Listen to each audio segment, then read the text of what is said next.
That was the voice of Mississippi Lieutenant Governor Delbert Hosemann. So, Governor, you and I have been to a lot of these. This may be the hottest. It is. I was surprised a little bit. And we prepare for all of this and hydrate and all that other stuff. But even today, it's a pretty packed house and there's no wind. So come to the party, but come like 4 or 5 o'clock. Well, it's Mississippi in July, and it's Neshoba County Fair, so that's how it's supposed to be. Well, we appreciate you coming on. Thank you. You spoke today, right? We did. We just announced 3 or 4 initiatives. Okay, all talk of which about that. You have an interest in. Yeah. One, we're going to have what I believe is the largest tax rebate in the history of Mississippi. $316 million will be paid back to taxpayers if the Senate's position is accepted. Okay.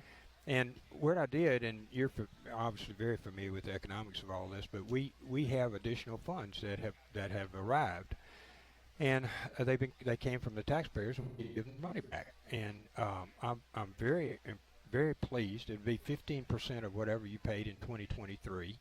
And so if you look up your tax return, Gerard, you can take 15% of your state tax, and we're going to send you a check back for that amount of money.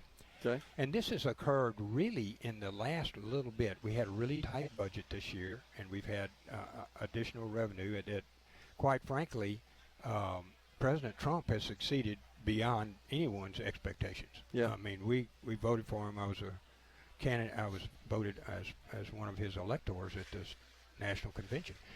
And we had great hopes, and every one of them is being realized. I mean, he's settled wars.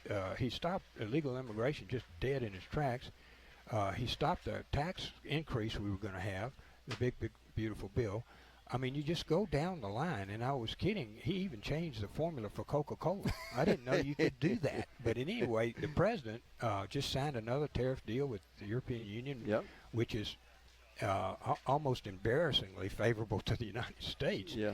So all of those things have happened, and the funds have come in, and our people are working, and they deserve to have their money back. So it'll be a $316 million tax rebate. And last night, Gerard, is interesting, I was talking about this on the program. I was watching Fox News and I had my speech prepared and getting ready. And so I was just kind of listening, and all of a sudden on Fox News they said, look, we've gotten so much money from the tariffs, the president and the Congress is thinking about a rebate for the taxpayers. So as usual, Mississippi's ahead, and now they're thinking about a rebate themselves.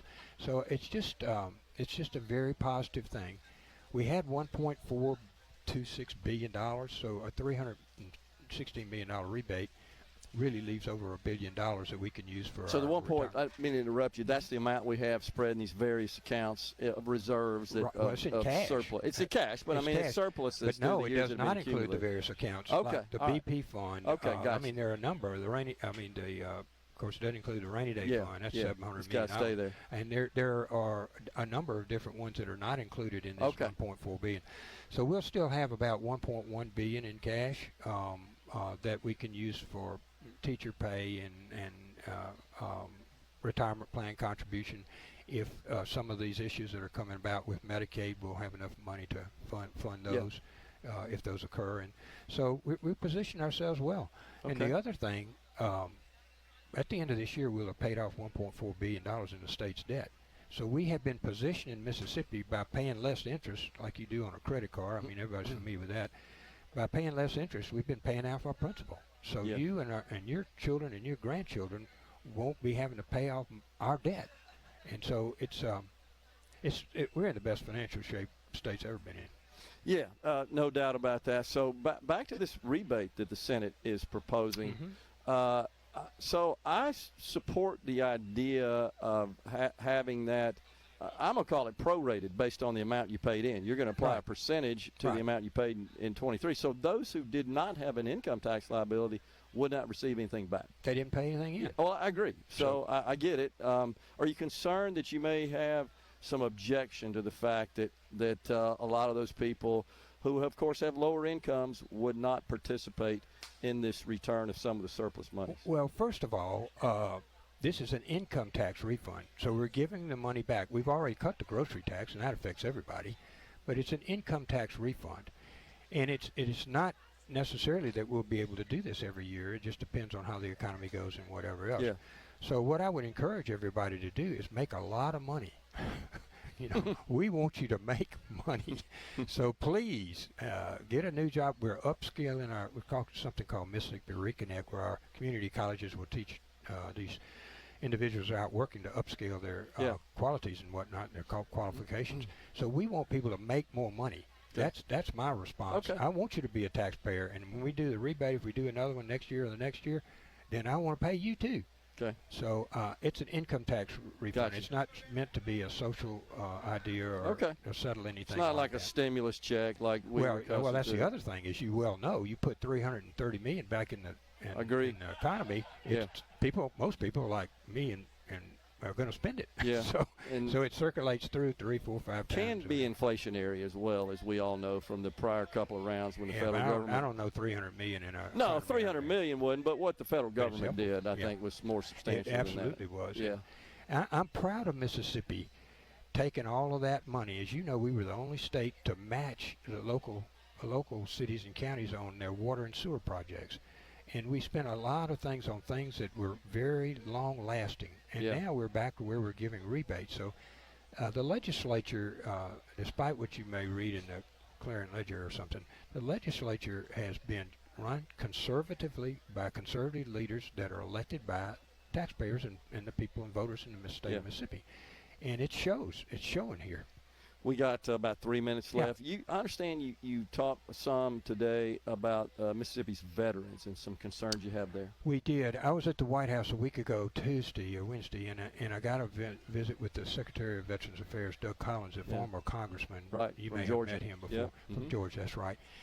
Very nice guy, and his whole plan, I was very receptive to that. And then I've met with the Veterans Affairs officers here in Mississippi.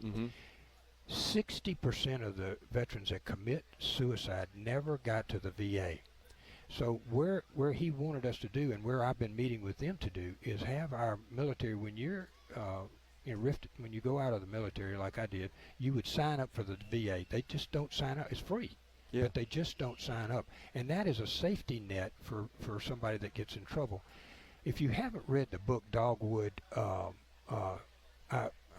Gerard, I'd ask you to read that book. It's about the 155th going overseas and fighting in Iraq. We lost, I think, 4 of our soldiers from Loosedale in Mississippi. And then when they came home, Gerard, 2 of them committed suicide. So this is real life stuff. And Trent Kelly, a congressman now and was a future general, was a captain in that area. And you'll recognize a lot of the names and whatnot. And how they have come back now about 15 or 20 years later to go into society and the issues that they face with doing that. Very well written. I recommend it. Dogwood is the name of it. Everybody ought to read it. And then, what do you think about doing at the state level, Governor? Oh, at the state level? To address this issue. Yeah, what we're going to do is we're meeting with the military. I don't want to say it's mandatory to sign up for VA. It's supposed to be elective. Okay. But I want to have it like almost mandatory. I understand. So we're going to either give an incentive package for people to sign up. If you get you get a bonus if you just sign up for VA. It doesn't even cost you anything. Get some help. So we've looked at that, and then if you don't need help, that's fine. If you ever do, then you've got it. Maybe a year, maybe 5 years, maybe 20 years down the line. So we've been meeting with them about an incentive to have people do what they really ought to be doing anyway. We got about 30 seconds left. I understand you touched a little bit about where you stood on school choice, something you and I have talked about many times. Yep. You know, the speakers heavily focused on that. What do you see as something you could support along those lines this year? We're going to support right away. One of the first bills out after the tax rebate will be to have the corporations necessary drafted in our state law to allow people to get the $1,700 tax back. So you support that? I support that. That's federal provision. Federal provision. So choice. a family will be $3,400. There's some restrictions on it that I'm learning about now, but we'll have that will coagulate by the time we get here. Then, as you know, I don't believe any school ought to be able to hold somebody back if they want to leave. Yep. And then I don't believe any school that is an F school ought to have the ability to hold anyone, and the state ought to pay for them to go to another school.